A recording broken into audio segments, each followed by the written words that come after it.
በባለፈው ክፍል እንደምታውቁት ንገረኝ ያልኩት በንዴትም በስሜታዊ ሁኜ ነበር ብለን ነበር ያቆምነው።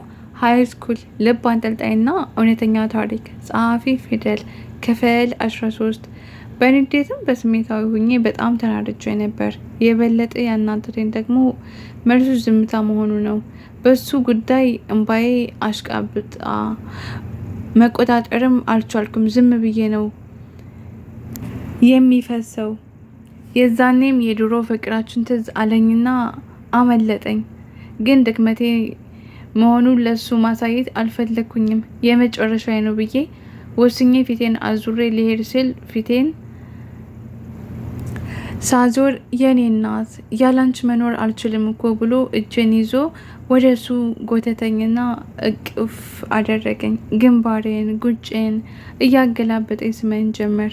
የመጨረሻ ነው ብዬ ወስኜ የነበርኩ ልጅ እሱ እቅፍ ውስጥ ስገባ ሁሉንም ነገር ረሳሁት። ከእቅፉ ሳልወጣ በቀረው ብዬ ተመኘሁኝ። ለምን እሺ ቆይ ለምን አትወደኝም? ያ ሁሉ ቃል ተግባሩ ውሸት ነበር አልኩት። እዛው እቅፍ ውስጥ እየሞኩኝ አቡ ከራሴ በላይ እንደማፈቅርሽ ለእኔ ህይወቴ እንደሆንሽ ታውቂያለሽ እኮ አለኝ። አቅ ነበር እኮ ግን ደግሞ ጥለከኝ ሄድክ። በጣም ጎድተኸኝ ነበር። ለምን ጥለኸኝ ሄድክ አልኩት። እምባዬን እየጠራረኩኝና ከእቅፉ እያወጣው እባክሽ ተረጅኝ። አዎ ጥፋት ነው፣ ግን አንድም ቀን ተስፋ ቆርጬ አላውቅም። አንድም ላንቺ ብዬ ነው፣ አንድም ደግሞ አባቴን መስማት ነበረብኝ አለኝ። ለኛ ፍቅር ያበቂ ምክንያት አይሆንም፣ ሊሆንም አይችልም ላንቺ ብዬ ማለት አልኩት በእልህ በእንባ ታጅቤ። በቃ አባቴ የኔና ያንቺን ግንኙነት አልፈቀደልኝም ነበር። እሱ ደግሞ ማንንም አይሰማም።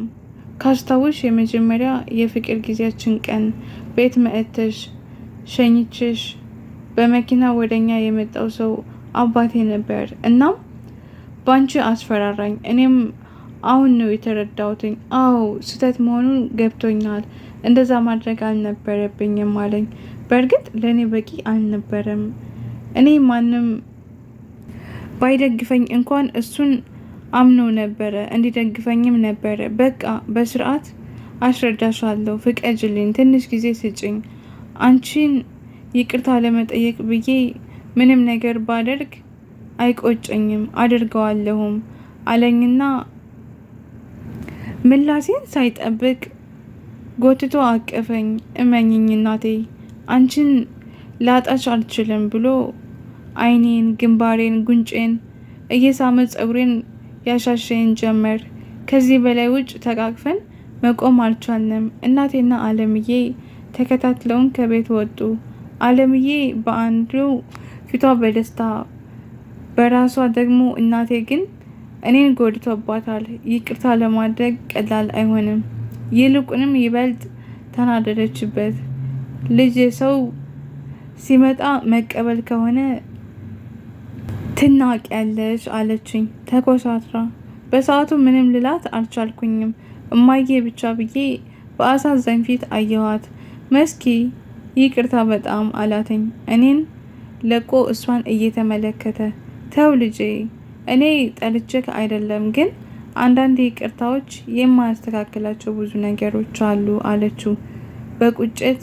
አውቃለሁ ግን ለሷ ብዬ ነው እኮ አላት። አይ ልጄ ነው ብለህ ነው? ለማንኛውም ኑ ግቡና ቁጭ በሉ ደክሟችኋል አለችውና ወደ ቤት ገባች። ገብተን ተቀመጥን። በድካም መንፈስ ምግብ ለመብላት ተዘጋጀን። ቁጭ ስንል ራሳችንን ለመጀመሪያ ጊዜ ማለት በሚቻል ሁኔታ በጣም በከባዱ በሩ ተንኳኳ። እናቴ ወክ ብላ ከተቀመጠችበት ተነሳች። ብድግ ብላ አየችን። ቆይ ቆይ ቆይ እኔ ልክፈት ብሎ ቢኪ ተነስቶ በሩን ከፈተ። የእናቴ የድሮ ባል፣ የእኔ ደግሞ የእንጀራ አባቴ የነበረው ክፉ ሰውዬ ነው።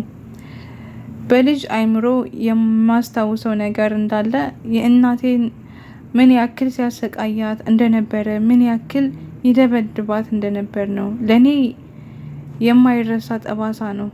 በወጣ በገባ ቁጥር፣ ሰክሮ በመጣ ቁጥር እየደበደበን እንዴት ያሰቃየን እንደነበር አልረሳም።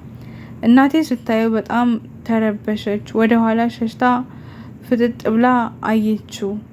ቢኪ ከፊቱ ቆሟል። ከዚህ በፊት አይቶት ስለማያውቅ ግራ ገብቶት እኔንም እናቴንም በደንብ ተመለከተን። እሱንም ተመለከተው። ስሙ በዛብህ ነው። ስገምት እናቱ እንዲህ አይነት ስም ያወጡለት ኃጢአትህ በዛብህ ለማለት ይመስለኛል። ምን ፈልገህ ነው አለው ቢኪ ኮስተር ብሎ። የሁለታችንንም ዝምታና ድንጋጤ ችግር እንዳለ የሚያሳይ ነገር ነው። የሚገርማችሁ ትርጉሙን ባላቀውም የምር የሆነ ይመስለኛል። የአበለሰብ አባት ነኝ አለ ኮራ ብሎ። አባትነት ራሱ ምን ማለት እንደሆነ እኔ እስከማቀው አባትነትን ከእናቴ ውጭ አላቀውም። እናትም አባትም ሆና ያሳደገችኝ ለእኔ ደስታ ስትል መከፋቷን ደብቃ ቀን ከሌሊት እየለፋችና ራሷን ዝቅ አድርጋ እኔን ከማንኛውም ሰው እኩል አሳድጋኛለች። የሚገርመው ሳስበው ከበዛብህ ይልቅ ቢኪ እናቴ እያለም ቢሆን አባት የሚባል ነገር እንዳለ አስተምሮኛል። በሰዓቱ ቢኪ ግራ ተጋብቶ አንዴ እኔን አንዴ እናቴን በየተራ ተመለከተን። የልጄ ቤት እንዳልገባ ልትከለክለኝ ነው አለው አፉን ሞልቶ። እኔ ግን የአንዳንድ ሰዎች ድፍረት ቢኖረኝ የት በደረስኩ ነበር። ገና ለገና አያውቁብኝም ብሎ እናቴንም ሲሰድባት ሲደበድባት ዝም ስለምትለው የማይሆን ነገር ያደርጋል። አው የዛኔ ልጅ ነበርኩኝ። አሁን ግን ትልቅ ልጅ ሆኛለሁ። ከዚህ በላይ መታገስ አልቻልኩም። እጭ በቃ ስለምንድን ነው የምታወራው? እኔ እናቴ ብቻ ነኝ። እናቴ ብቻ ናት ያለችኝ። አባት የለኝም። ወላጄ ቢሆንም ሙቷል፣ ወደማይቀርበት ሄዷል፣ አለቀ። ማነህ አንተ አልኩት። ከልቤ ነበር ያወራሁት፣ ምክንያቱም በጣም ተናድጄ ነበር። አንዳንድ ሰዎች ፊት ለፊት ካልነገራችኋቸው አይገባቸውም። የዛኔ በረከት በር ፊት ቆሞ ምንድን ነው የምታወራው? አቡ ችግር አለ አለኝ ወደ እኔ እየተመለከተ። አዎ አንዳንድ ሰዎች ለሰው ችግር ካልሆኑ ደስ አይላቸውም፣ ዝም ሲባሉ አይገባቸውም አልኩት። በእኔ ቤት ቅኔ መዝረፌ ነበር። መሰረት ምን ነው ዝም አልሽ? አትናገሪም አላት። እሷን አታውራት፣ ድምፅህንም እንድትሰማው አልፈልግም። የዛኔ ልከላከላት አልቻልኩም አውቃለሁ። አሁን ግን ህፃን አይደለሁም። እንደዛም ሁኜ የሚቀር መስሎክ ነበር ብዙ በደልና። አሁን ግን ልብሷንም እንድትነካ አልፈቅድልህም። ገባክ? በንዴትና በማደግ ስሜት ውስጥ ሆኜ ነው የማወራው። በነገራችን ላይ የምመኘው ነገር ነበረ። የሆነ ቀን አድርጌ ለእናቴ ጠበቃ መቆም እፈልግ ነበረ። አለሁልሽ፣ ደርሼልሻለሁ ማለት እፈልግ ነበር። አውቃለሁ ገና አልጀመርኩም ሁላ። ግን ደግሞ ቢያንስ ከእናቴ ፊት መቆም ለኔ አንድ ነገር ነው። በዛብህ ተብዬው ግን በጣም ደፋር ሰው ነው። የኔን ንግግር ንቆ አሻግሮ እናቴን እየተመለከተ መሰረት አላት ጮህ ብሎ። ተረጋጋ፣ ጮህ ብለክ እንድታወራት አልፈቅድልህም አለው ቢኪ። የኔ ኩሩ፣ ማንም አይደፍረኝም። ሁሌም ለኔ ከፊቴ እንደሚቆምልኝ ነው። እንደ ማንኛውም ሰው ደግሞ እኔም ለኔ የሚቆረቆርልኝ ሰው ስላለ ደስተኛ ነኝ። ደስ ብሎኛል። የቢኪ መኖር የልብ ሰጠኝ መሰለኝ። ከቤታችን ዘወር በል፣ ደግሜ ላይ አልፈልግም። ካሁን በኋላ ከደረስክብን በጣም ትጎዳለህ። በጣም ብዙ ነገር እያልኩኝ መጮህ ጀመርኩኝ። አለምዬ እጄን ይዛ እንድረጋጋ እየነገረችኝ ነበር። እሱ ግን የኔን ንግግር ችላ ብሎ መሰረት ለምንድን ነው የማትወጣው? የማታውቅ ይመስለኛል አይደል እንዴ? ከዚህ በላይ ደብቅ የመያዝ አልቻልኩኝም። ወይ ተናገሪ ወይ ልነግራት ነው አላት። የመጨረሻው ማስጠንቀቂያ በሚመስል መልኩ ቶሎ ወደ እናቴ ዘወርኩኝ። አንገቷን እያቀረቀረች ተመለከተችኝ። እሱም ለመናገር ሊጀምር ሲል አይ ቆይ አለች እናቴ። ታዲያስ ቤተሰብ በቀጣይ ፓርት እንገናኛለን። ሀሳብ አስተያየት ካለ ኮሜንት ስራ አስቀምጡ። ቸር ሰንብቱልኝ።